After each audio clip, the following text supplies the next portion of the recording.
Hello, everyone. Corsian rocking the Aaron Rodgers stash there, I see. Oh yeah, I guess you could call it that. There you go. And then I'm slowly growing a beard, but I don't like it too much, so I'm probably gonna shave it. But enough of the tangent. Welcome back, guys. Episode 45. The basketball one will be up shortly. Diego and I recorded that yesterday with a couple topics we like. Um, we have a list of like 5 to 6 topics we're trying to intertwine rather, as we get closer and closer to the playoffs. Um, there's one playoffs league, which is 2 rounds that I'm in, and I lost the first one because I had CJ Stroud who was out. I added Geno Smith because he was one of the best QBs like left on the availability list. They didn't rule him out. They didn't play him, and I got screwed over that week. hmm So I have one more week to go, but I can't count on CJ Stroud because it looks like he's going to be out. hmm And I had Jamar Chase on the team too, so he's probably out. But on my other ones, I'm like doing okay. I had a bye week in one of them, and then like obviously the dynasty one had a bye week, so didn't have a chance to lose myself in the playoffs yet. So if I just win one of those leagues and make up the money, I'll be set. How are you doing? Yeah. uh, just a couple just a couple leagues that I think I'm doing pretty good in. Your redraft league, I think there's a decent chance I can go pretty far. I think this week only one other team scored higher than me, which bodes well for me. I think. Uh, And you didn't have to play him, so that's pretty nice. yeah, I feel bad for the guy I placed. He would have beat other 4 other teams when I looked. But he just happened to go against me, and I'm like, oh, that kind of sucks. But I guess knock him out now rather than have to face him later, type thing. But it's Right. that. In another dynasty, uh, I'm looking pretty strong too. But then in my dynasty, my team was pretty unsuccessful. At least in terms of the quarterback department, I struggled a bit. Kirk Cousins was kind of supposed to be my go-to guy that led me through it all, and then he got hurt. So then it's been the rotation of what Baker Mayfield, Josh Dobbs, and Bryce Young at my super flex quarterback thing situation, which uh obviously Baker's been on a hot streak for a minute, but the other guys haven't been as hot. Yeah, we'll talk about Baker. That's hmm definitely one thing we wanna talk about today. hmm Had a phenomenal night against, not a phenomenal outing rather against the Packers. hmm But yeah, I mean, even the bye week I'm coming out, I'm thinking like projected less than 10 points in my matchup, hmm even though I finished first in the league. So I'm not hmm too happy about that. Hoping that Jerome Ford, hmm and these other guys that are been like slowly like declining over the season, like starting to turn it around. Um, I'm debating whether to start him or Ramondre Stevenson. That's my third running hmm back, which is pretty nice because I already have Eckler and A Chain. hmm But with Eckler, now that Herbert's not there, I'm like, do I start him? Like, I'm like in a weird spot because there's been so many injuries to like a lot of the key players. I would maximize potential, so we'll see what happens. All right. Speaking of like key injuries and like a team that cannot maximize the potential right now, it's the Eagles. Um, they, if you remember, 3 weeks ago, hmm we were looking at them and saying, are they the best team in the NFL? They ran up against the 49ers, the Cowboys, and then they lose in heartbreaking fashion against the Seahawks, led by Drew Lock. My simple hmm question to you: why are the Eagles struggling? Um, I just think right now it's one of those like rough streaks that a lot of teams, I think, even like a lot of good teams have throughout the season. Like, I still worry for them about for the playoffs, just for the sake that this kind of rough streak for them is coming so late in the season. Because I think we can look back early on in the season as well and look at the 49ers. And the 49ers had like a 3-game lose streak. And at first, everybody's like, oh, 49ers, Super Bowl contenders. I mean, I believed the whole way through, but they had that 3-loss streak. And they're like, oh, are they just pretenders? Is kind of like a sentiment that they're having. And I think it was a rough patch for them because ever since they've been on fire, I think the Eagles are just through a rough patch. We've seen the Eagles, dominate opponents throughout the season, except for these past like 2 weeks basically, or 2 or 3 weeks, which obviously hasn't been good for them. But I think the team has the capability, even with injuries or some players not fully represent. Like James Bradbury wasn't playing great or during the game, but I think that they definitely have the players and playmakers to swing the tide in their favor when it comes to going against these top tier teams. Granted, I still think the 49ers are gonna be the NFC Super Bowl contender. That's fair. Absolutely fair point there. Um, yeah, I don't really mind that. I just look at the specific areas where the Eagles are struggling, and I'm like, okay, that's clearly different from where they want to be as a team. Because if you think about the Eagles last year, they were largely successful because they were able to control the time of possession with one of the best offensive lines in the league. Their running game was like, superb, and like Jalen Hurts played a large role with that. And now I think the writing's coming on the wall with like DeAndre Swift. And I don't like ever saying this about players with limitations because like no player is ever perfect. But I honestly think like Kenneth Gainwell looked more impressive than DeAndre Swift. DeAndre Swift is really, really nice in space, but like I don't think he can offer the same like interior running that even Miles Sanders offered. And I think it's starting to show itself for how the Eagles can like strip together plays and stuff because their main issue is they can't run the ball as effectively as last year and not nearly as good. They went from the number one defense to like the 29th ranked defense against the pass. Um, they changed their defensive coordinators from like Sean Desai to like Matt Patricia. And just one thing on Sean Desai, like he may not be the most like rah guy, but like look at Nick Sirianni. He wasn't rah like during his first press conference as head coach of the Eagles. Like people thought it was like timid and like he can't lead a group of men. And next thing you know, he's saying, "We came in your house and we beat you after the Chiefs game." And like guys show their moxie in different ways. So Mhm. if you go from Sean Desai, whatever for whatever reason, like the defense is obviously struggling like as far as results. So like that's fair for them to do that. Mhm. And they go to Matt Patricia, but they make the change so late, like in the season, where it's like, what's the objective here? And then I just look at the play calls that allowed Seattle to score that last touchdown. And I'm just like, I wouldn't call like plays that lead to wide open space in the boundary because like in that situation, the Seahawks have to get out of bounds and get in the scoring range, and they were able to do both because like you play cover two or I think it was man. I'm not sure which coverage, but like either way, both of those coverages allow like wide receivers to get behind them, and there's like a small window where they can either get out of bounds or score depending on the location. And that's what happened with JSN, and I'm finally happy Mhm. that JSN's stepping up. But Yeah. I think it's a combination of things. In short, and obviously the injuries don't help.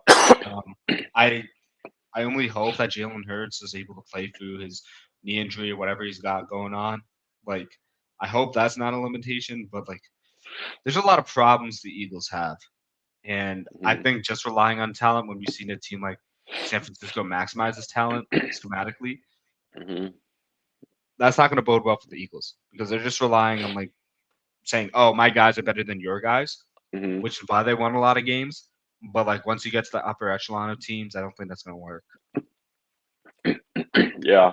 And then going on to that kind of defensive bit that you mentioned earlier too, like the pass coverage. I mean, Solo, I think having a fully healthy Darius Slay back into the playoffs would, change up, I think, a lot of their pass coverage issues in terms of the fact that I feel like throughout the season he's really been on and off in terms of like his health. And so I think it might be smart to just have him like even if he might feel ready like one of these next couple games just to keep him fully rested, make sure he's fully recovered so that even if they aren't, the number 2 or 3 seed in this playoffs, that they'll at least, be able to if you don't have the bye basically it's like it, it doesn't matter as much. And so like just making sure that you have all your injured guys fully healthy, rested, ready to go on that defense I think will be huge because what they're like, I guess they're like chief of the defense, their middle linebacker. What Zach Cunningham, I think he's been hurt.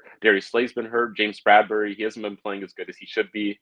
I think I read that on that last drive against the Seahawks, every single pass that was completed was in one way or another, like due to James Bradbury messing up some type of coverage. And so like you can't have that happening for the final drive of the game. Yeah, and we talked about this with James Bradbury. Even when he's man, like he's come from Carolina, so he's like used to playing bigger physical receivers. He's not used to playing like the quick receivers like of the world from like Tyler Lockett or like JSN from that sense. So when you look at that, it's like I think teams have found him out.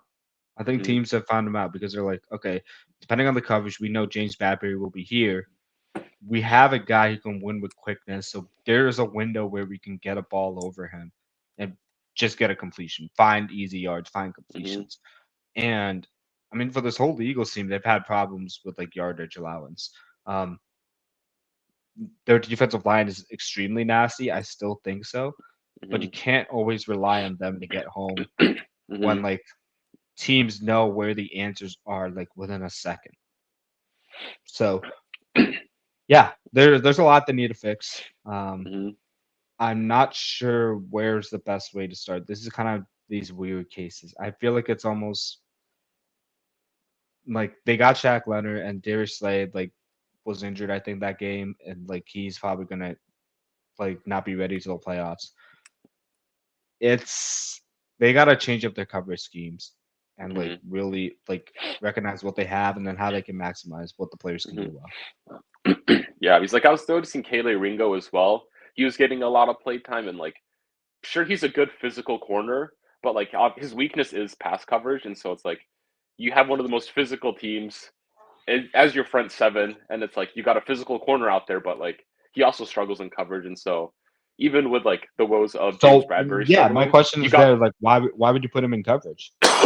Like Well, I I think get it he's just a comes down to cornerback, their. but like you can use him like nickelback spots where like he's like a QB spy with like get him in the box. Get him in the box, Mhm, making plays and stuff like that. We see how like Jalen Ramsey's been used in the star position where he's like gone on the like nickel blitz or like things like that. Like mhm. tap into that physicality.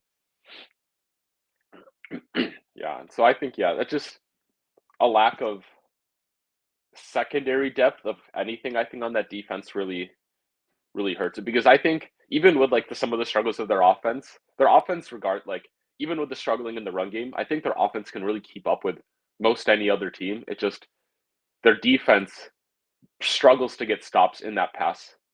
They're like in like intense pass games, which ends up leading them to difficulties. Like especially like the Cowboys, they're a strong passing team. Especially Tony Pollard's having a down year.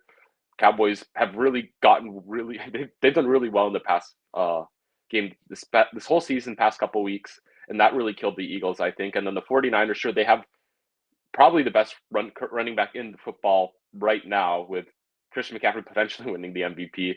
But in addition to that, all their pass catchers are, elite talents that it's pretty easy to pick apart this Eagles defense. And then you look at the Seahawks, while the quarterback situation's been like iffy, again, their pass catchers are also pretty elite players that again can wreck a team with a struggling secondary.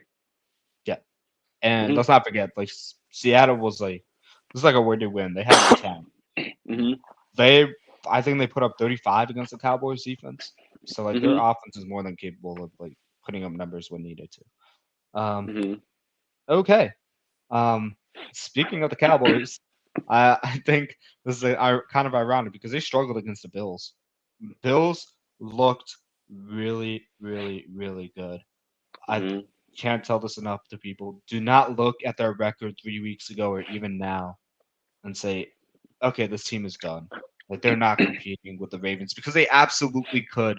I think they realized the problem was Ken Dorsey, Mm-hmm. and how you realize that problem is like if James Cook goes for 226 yards from scrimmage, 2 touchdowns. He looked elite, and I am absolutely shocked Ken Dorsey didn't use him as much as he did.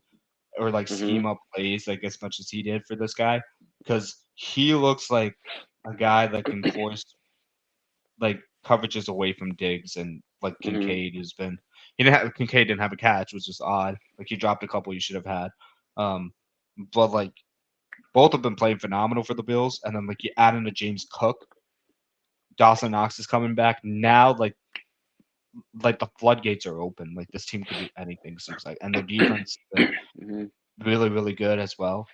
Um, they, I think they were out Micah Hyde or Jordan Poyer. I think one Mm-hmm. of the safeties. Yeah. They were without them, and they still held like Dallas to its fewest like points, like yards, like Dallas has ever Mm-hmm. had this season. What do you make of their situation like this past game, or like the projecting them forward for like potential playoff contention? Yeah, I think again, this is just another team that kind of fell victim to a rough patch. I mean, like a lot of good teams end up having that like kind of bits of the season that like make people think, oh, are these guys not real contenders? I even think the Chiefs have that a little bit in them this season as well. With, I mean, their woes of like they haven't looked as hot as they have in the past. I think next season will be interesting year to look at the Chiefs as well with just personnel changes. We But I have the think, same question about them as we did in the beginning of the season. but yeah, I think the Bills. I like not much has changed about this team from like the absolute monster of a team they were last season. And I think you're right with, the offensive coordinator change and like really not understanding how to maximize some of the potential of these players was like with part of like an issue within the system. I do think that Josh Allen, he did have his issues with just turnovers in general, which that is a problem that was on him. But I think that he's, you know, cleaned. He still has his turnovers, but he feels like he cleaned it up the past like 2-3 games ish in terms of them not being at least in as costly of situations, which has led them to go from the Buffalo Bills are probably going to miss the playoffs to now they're probably going to make that 6th or 7th seed uh, within this playoff race, which I think Did was you a see his pretty nice quote move. after the game? I did not Like know. Josh Allen. So he said, "I felt like the kid who got an A on their school project without doing any of the work." Hmm. That's what he said based on his results, Yeah, because he passed for that's like valid. 92 yards, I think, Uh huh. total, which is like unheard of Josh Allen. Like you're used to Hmm. him like carrying the offense all the time, going for like 300 yards, like 2 rushing Hmm. touchdowns, like 50 rushing yards. And like it's yeah, you're used to those insane stats from him, Hmm. and then to have like James Cook be like the leading like yardage taker by like Hmm. 100 yards at least. That's unheard of. So, I thought that was pretty funny. But I think Yeah. it's also like a testament to now, like they realize Josh doesn't have to win it all, and this is how we Hmm. can make sure that happens. And for the rest of the league, that's like scary because if you have to Hmm. face the Bills in your wild card spot, like like Chiefs just lost to them. Um, like Jaguars, like I know they're going through some things. Hmm. Like watch out for this team. Like even the Dolphins, like I don't think Hmm. it's a locked case that like the Dolphins could beat the Bills at this point in the season with how we see their like offensive line struggles like panning out. Hmm. So there's a lot that can happen in the playoffs, and the Bills are one of those teams that can do it. I think they can make it. I Yeah. think they can make it. They're gonna need some help.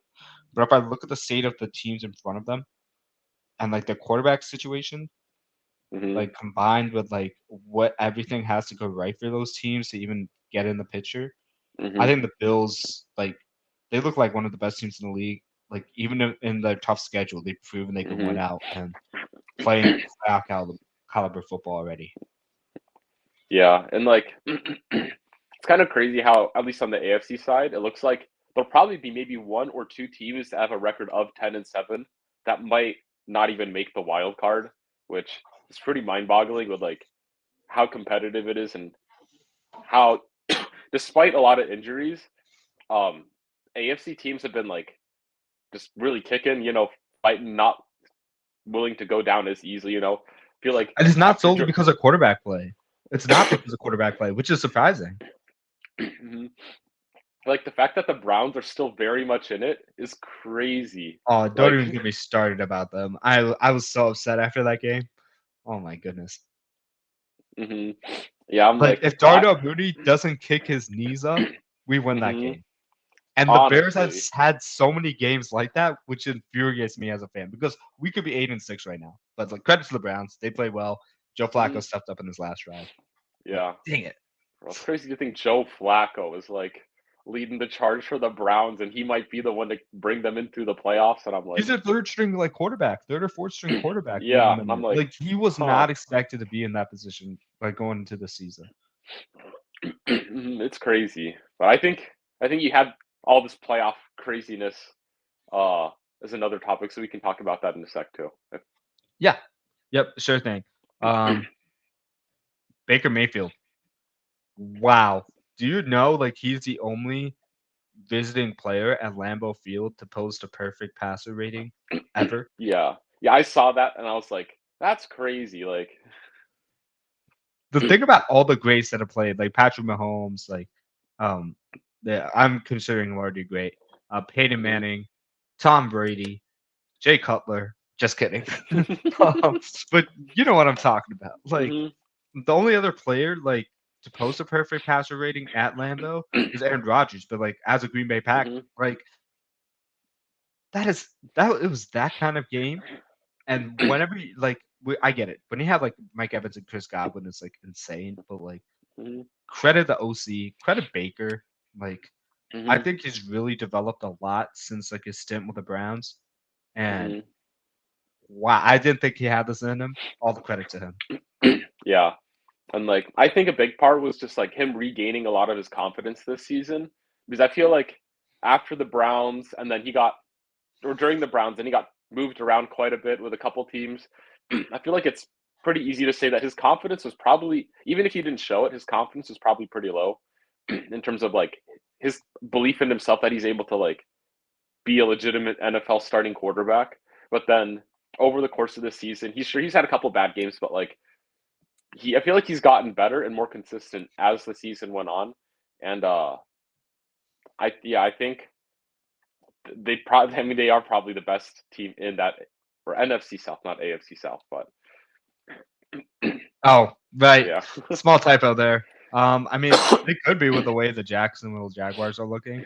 I'm gonna go Oh ahead and yeah. edit that real quick to save myself from embarrassment there.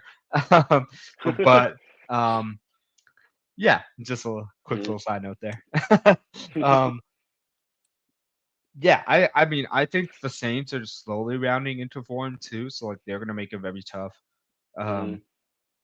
I don't think we can consider Atlanta in that category anymore. Like it's another night where like B John was w- like what happened? And then like Desmond Ritter, like why are they still sticking with him? Like I Mhm. just I can't put them up there right now. They have so much of talent, but like they're definitely not being used right. Worse than they were like used when like the Bills like had Ken Dorsey. And I I'm gonna have to say the Bucks because Rashad Mhm. White's look better. Like Mhm. their wide receivers are like obviously really, really good. And then you look at their rookie, who was it? Not Trey Herndon, Trey Palmer. Trey Palmer. He's always flashed this season. Like Mhm. obviously not like Puka Flash, but like Yeah. he has his moments, and their Mhm. defense has always been really good. Like Todd Bowles has been really, really aggressive on like stopping the run and things of that nature. They have a formula, and I think they are. I absolutely think they are. They have to prove it against the Saints, but I think they can get the job done. Mhm. Yeah. Also I feel like this season cemented like I mean it kind of was already in my head before, but like really cemented the fact that Mike Evans deserves to be in the Hall of Fame. Um, Oh, 100%. like easy. I think 100%. I think he this the way his career's been. Like I wouldn't be surprised if he's like a first ballot type player with just the level of consistency and he has like a Super Bowl ring too. Like on top of it all now with like the Brady Super Bowl that they won a couple of years ago. And I like how people completely glossed over the fact that he wasn't considered the best player out of Texas A&M. It was hmm Johnny Manziel.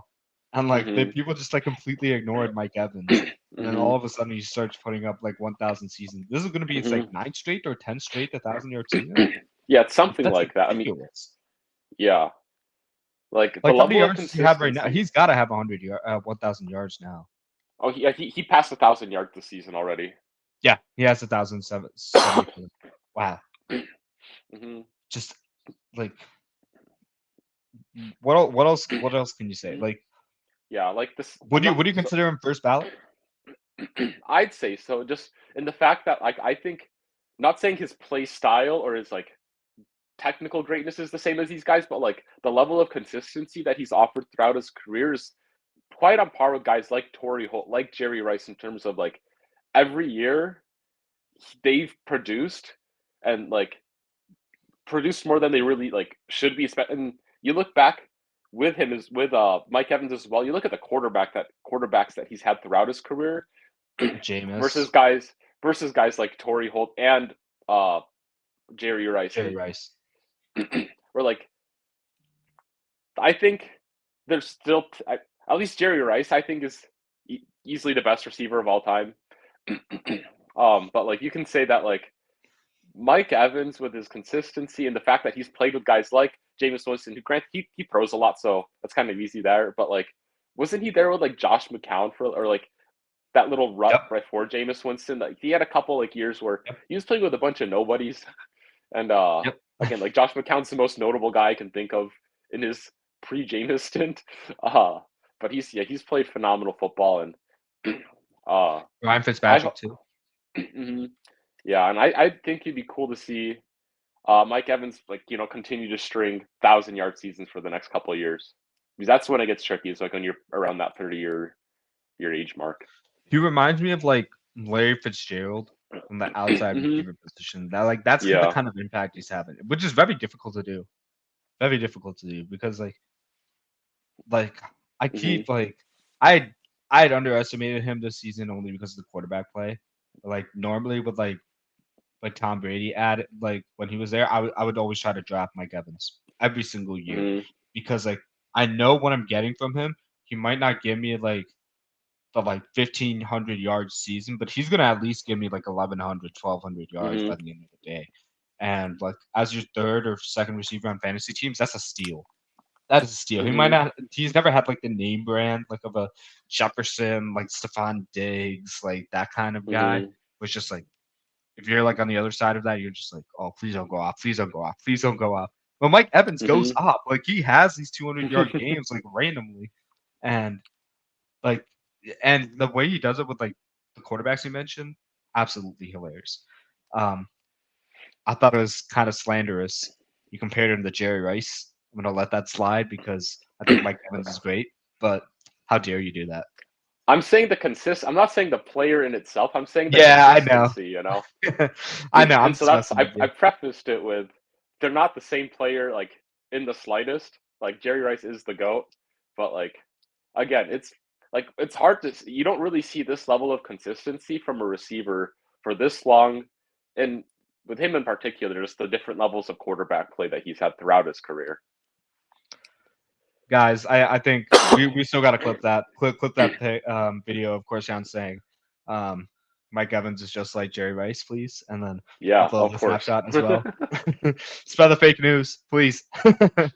All kidding aside, yeah, I think because of all those factors, they're a great team. They still have like a really good linebacking duo, Devin White and Levante David. Um, really, really good front seven as always.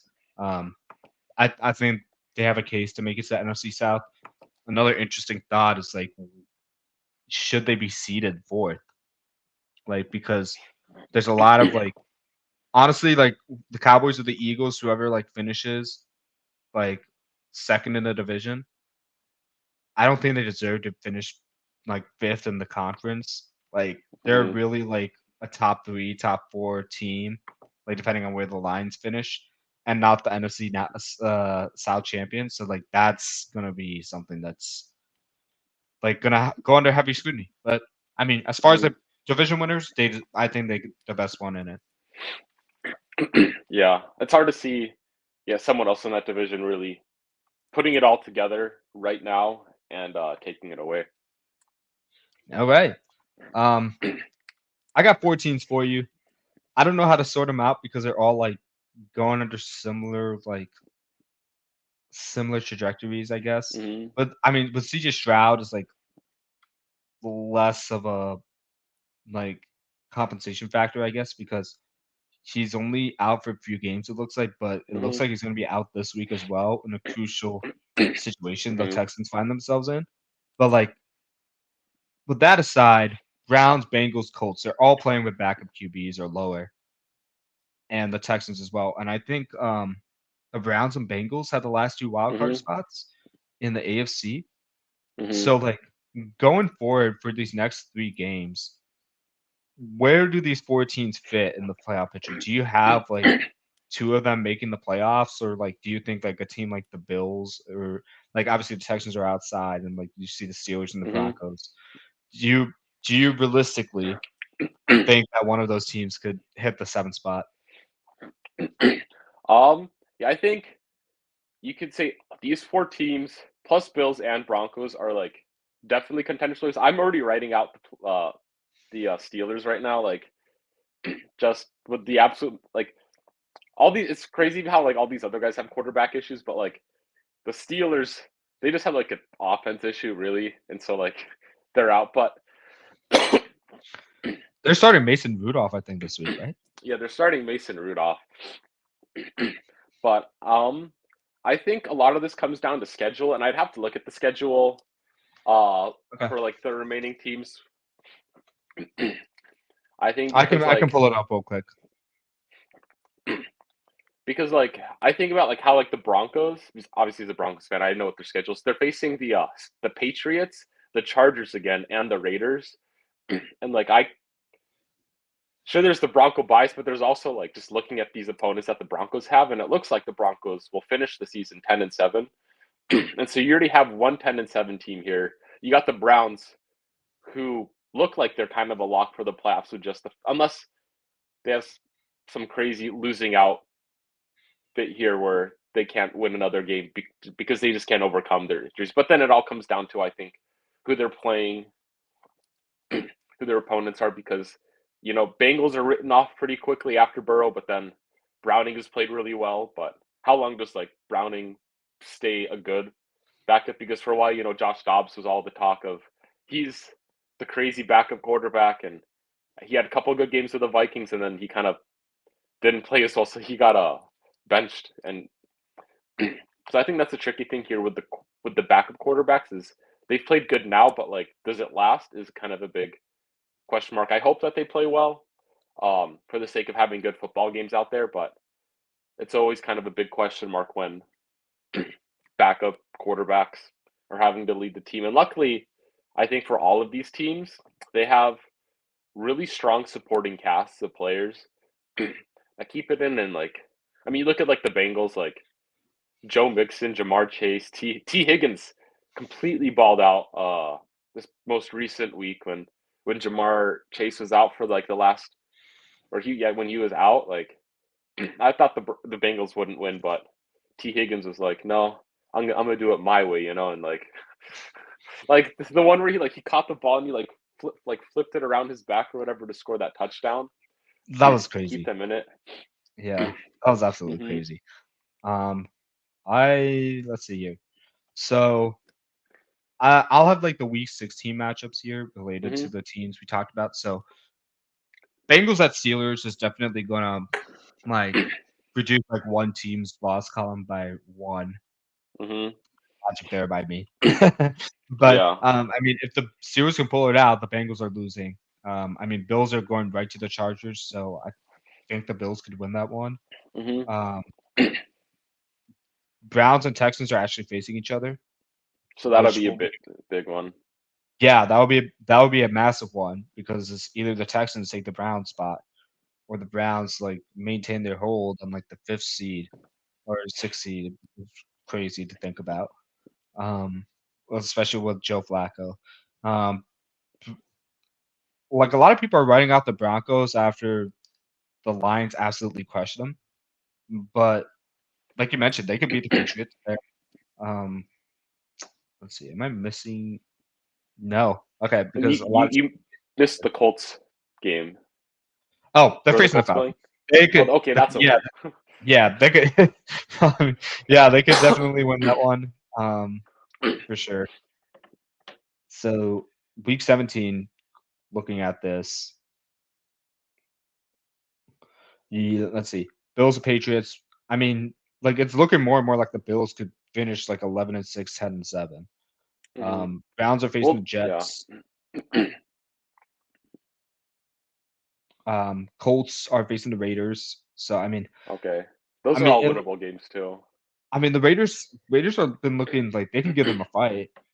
hmm So like it's if the Colts go 1-1 against the Falcons and the Raiders, then it opens the door out for a lot of these teams. hmm That's what it's looking to me like.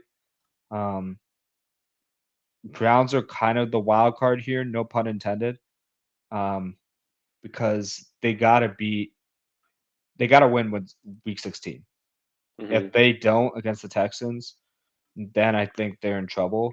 But if they do, I think it's going to be Browns and Colts that end hmm up in those playoff spots, unless Yeah. like Buffalo wins out and then one of these teams like falters. Like basically, if one of these teams lose a game, then I think the Bills could take the spot from like all these four teams. hmm But Well, we do have like it's seeds gonna be 5, muddy. 6, and 7, so it's 3 teams amongst all these guys. Uh, at least on the AFC picture, that can. Correct. Correct. So it could be like what Browns, Colts, Bills as a potential, uh, you know, final bunch or whatever. Yeah, and just for like the last week too, let's see here. We got Steelers facing the Ravens. So yeah, it's looking more and more likely like the Steelers aren't gonna do anything, especially in the hmm last week. I don't think the Ravens want the Steelers in it, given the rivalry. hmm Browns are facing Bengals directly. That's gonna have massive implications. Um, hmm Colts and Texans are playing each other directly. So I mean, it's plausible the Colts can go 2-1, like when looking at their schedule now, because they seem to have like the easiest schedule, in my opinion. hmm Yeah, and Broncos especially have an outside chance. yeah, and then like Texans see just with like the fact that CJ Stroud has been injured and he's not playing this week, the odds of them making it in seems really tough. I think CJ Stroud starting fully healthy this week is almost a lock for them to make the playoffs, but I feel like just him missing games, because I think he really does carry this Texans team. Yeah, Despite the fact, yeah, yeah. I mean they've had playmakers, guys playing really well, but I mean Tank Dell missing time, being on IR obviously sucks for them, and so if you don't have CJ Stroud being able to like play make for them, Think about the drop off between like CJ hmm Stroud and Davis Mills. Like, yeah, I think sneaky Davis Mills is a sneaky good player, but hmm like I don't think he's like as good as CJ Stroud. There's a reason why CJ Stroud's starting ahead of him. Like, CJ Stroud's looked ridiculous this season, hmm and like he's made a lot of end of game plays hmm where it's just like wow, this kid is special. hmm yeah. Okay, so who are the three teams you think might finish like 5, 6, 7? Here, let me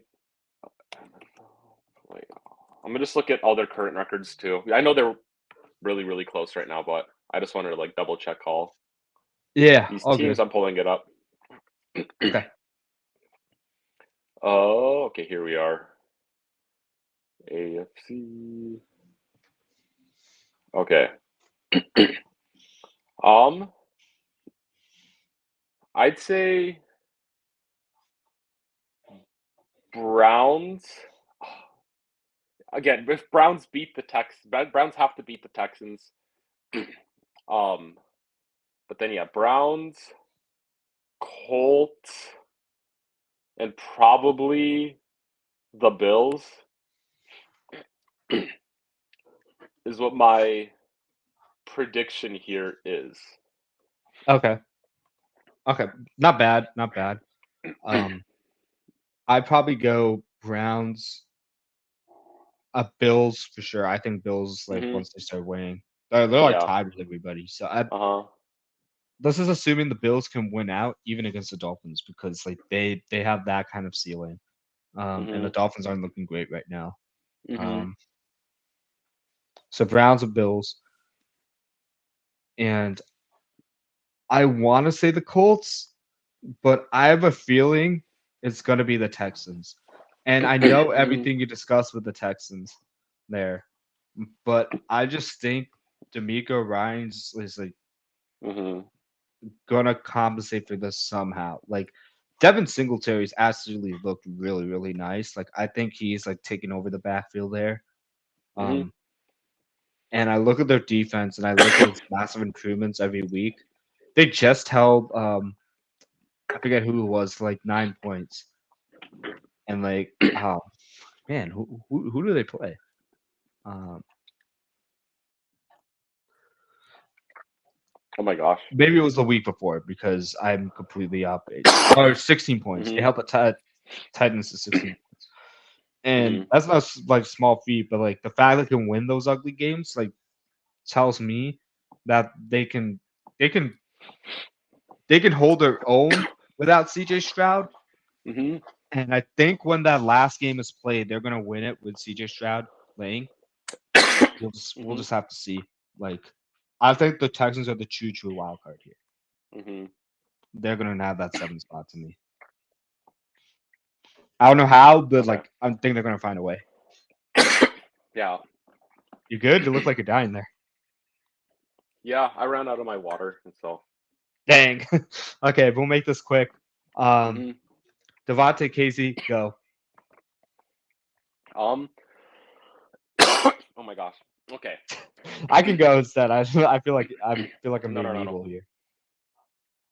So with yeah, if people aren't in the know, he's the guy that on the Steelers, uh, he got suspended the rest of the season for a, I think, helmet to helmet hit on Michael Pittman Jr. in his most recent Colts game, and he's had like a couple other helmet to helmet, I think, or at least unclean hits, I guess, throughout the season, and um, probably weren't going to talk about this much, or for the fact that like I feel like other players have also been kind of hit by this, and I just like I don't know. There's like this huge, not huge, I guess, but like kind of stir of players questioning,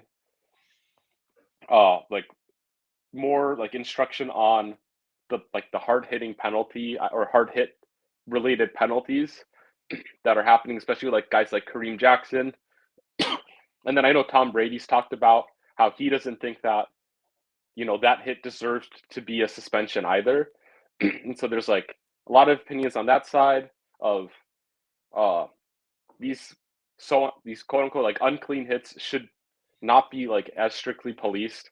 But then there's the other side of like obviously you want to protect the players and like I don't know, it's kind of like an interesting thing. I obviously only can speculate on it, but I guess what do you think about this type of stuff? Um, I'm gonna take a different angle on it, like with different players, but like the Devontae Casey hit, that was absolutely like that. Like you could tell he like launched that hit from like miles Hmm. away, and that's not Hmm. something where like he was going too fast. Like I mean, he was Hmm. going fast, but like it looked like he could have stopped himself when he hit Michael Pittman. That was awful. I watched it right before we recorded, and it was just like, how is Michael Pittman okay after that? That was an absolutely brutal hit.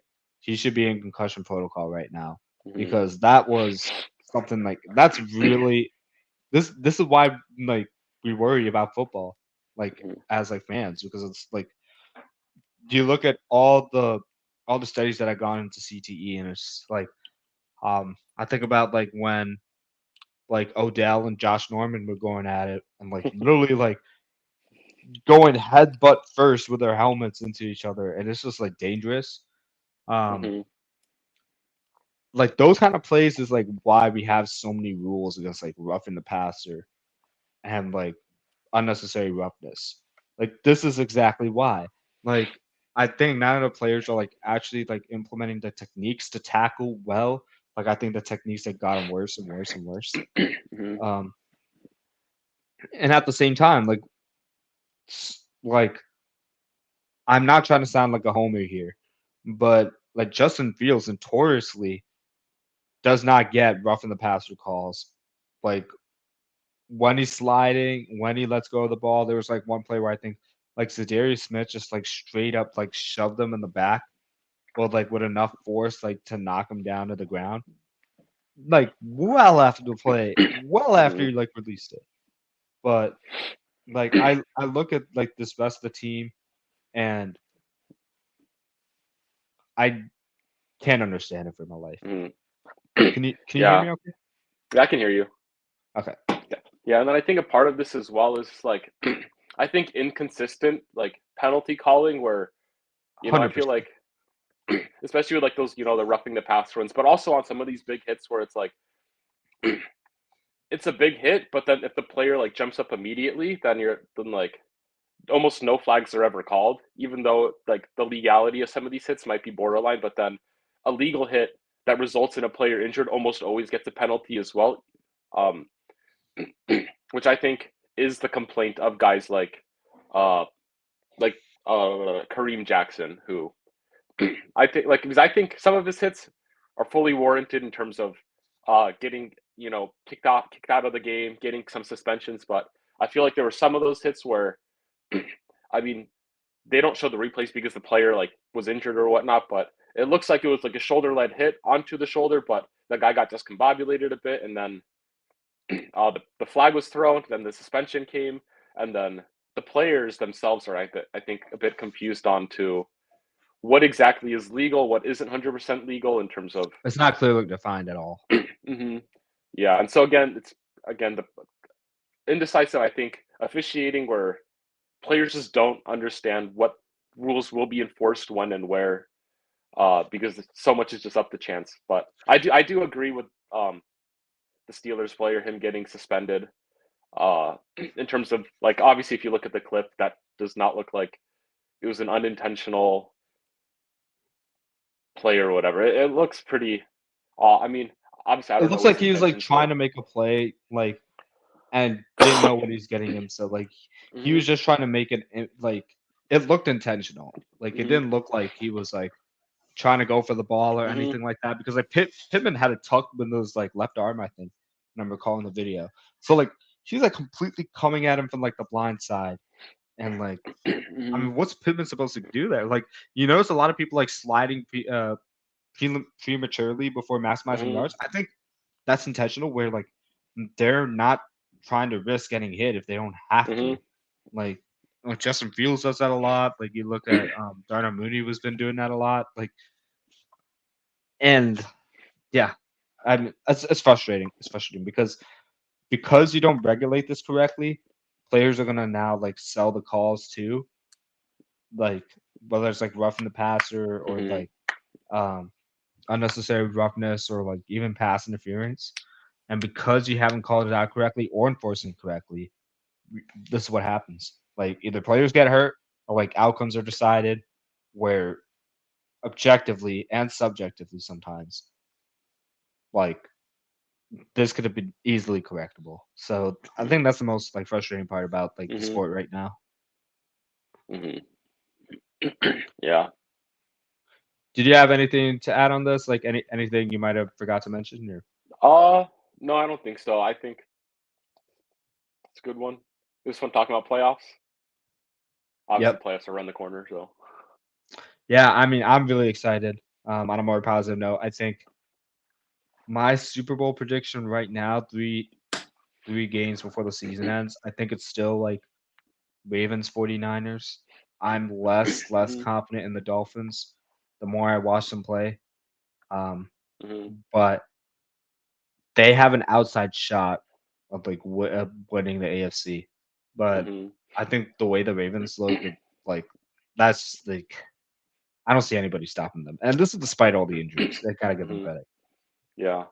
Yeah, I think from the NFC, 49ers almost feel like a guaranteed lock.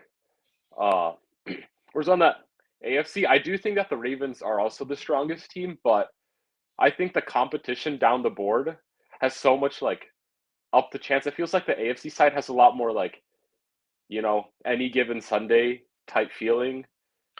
I'll give you two teams that I think that can Mhm. upset the apple cart here. The way the Bills are looking, that's one team, and I really do believe that. Mhm. And I think the Chiefs, you can never count them out. The way Mhm. Rishi Rice looked this last week, I'm starting to Mhm. change my tune on like, is there a secondary wide receiver slash there's no secondary wide receiver like outside of Travis Kelsey? Mhm. Like, if the Bills make the playoffs and the Chiefs like find a receiver consistently, aka where like Rishi Rice gets better, Mhm. the Chiefs could really well like go back to back. I wouldn't be surprised by that. Yeah, and so yeah, I just think there's a lot more of those calibers of teams in the AFC that, even though like on paper the Ravens should win, I feel like an upset feels more likely from an AFC team than a crazy upset happening from an NFC team against the 49ers. Yeah. I mean, maybe against the 49ers, like the Cowboys, because the Cowboys have the talent to match it directly with Mhm. them. But I don't know. Mhm. I don't know. It's I think the 49ers just look too good. They Mhm. have 2 MVP candidates on the team for a reason, Yeah. and their defense is elite. Like, damn. Like, I really think it's gonna be Ravens 49ers. Mhm. It's hard to see it any other way right now until, the playoffs Yeah. shake out. Yep. Well, thank you guys for tuning in. Um, Mhm. lots of fun stuff post week 15 that we talked about today. If you guys haven't got a chance, please follow us down below. Diego's in here, so I'll do it for you. Wrong arm. Over. I got it. Over here. Over here. Follow us on amon.a.mission Mhm. on our Instagram. Give us a like, give us a subscribe, comments or two like on how we did, anything you would change, anything you liked. Um, and yeah, of course, John, any parting thoughts for the crowd online? Bronx country, let's ride. Peace out. They have a shot. They have a shot. I thought the Bears did, but maybe the Broncos actually do. So we'll Yeah. see you guys later. See ya.